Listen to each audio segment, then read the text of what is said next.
But I held Benfest last year, and it was a really great time. I got a bunch of local bands out for it, and it was just a really like you tell people, I'm throwing this thing about somebody that died, and they think it's gonna be a funeral, and I promise it's not.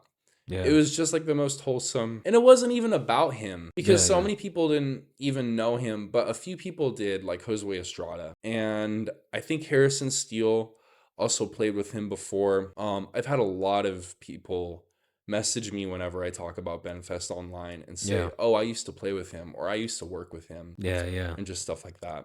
But I'm doing that show again this year at Harvester Arts. Yeah. And it's going to be on, is it May 31st, whether that's a Friday or a Saturday. That's the date that it's going to be on. Because last year it was on a Sunday and it was, decent attendance. It was really about the vibes. Yeah. But this year it's going to be so amazing because it's the Potluck edition where it's just going to be about bringing food, bring a thoughtful dish for others to share and experience.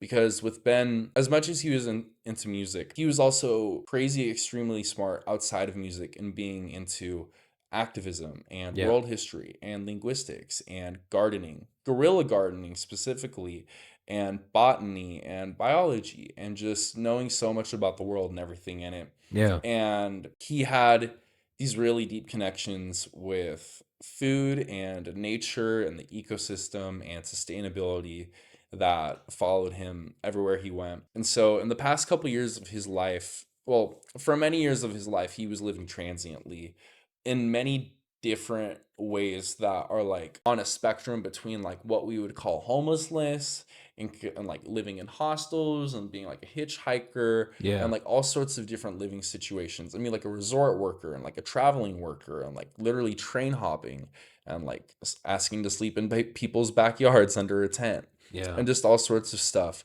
But in the past couple years of his life, after living around so many people who were like genuinely like homeless, like not out of their own choice, and living on the West Coast for so many years, where that was such a huger problem than it is out here. In the past couple years of his life, he lived, or he when he died, he lived in San Luis Obispo, California, which attracts a large homeless population because the weather there is so nice. Like Yeah. you could not blame anybody for wanting to sleep outside there of all places. Yeah. Like whenever I tell people about that place, they say, "Oh, I can tell why he lived there." Yeah. Yeah. Because he was just so into nature and he had to be around the most beautiful parts of it. But he worked really hard in bringing food to the people around him. And if you were to look back on his Facebook, one of his last posts is actually about him holding a community potluck. And he would tell me stories of him just going door to door in neighborhoods and saying, "We're having this potluck Saturday. If you have a family recipe or anything, just come on Yeah. down to the park." And people would share and people would play music and games and meet each other.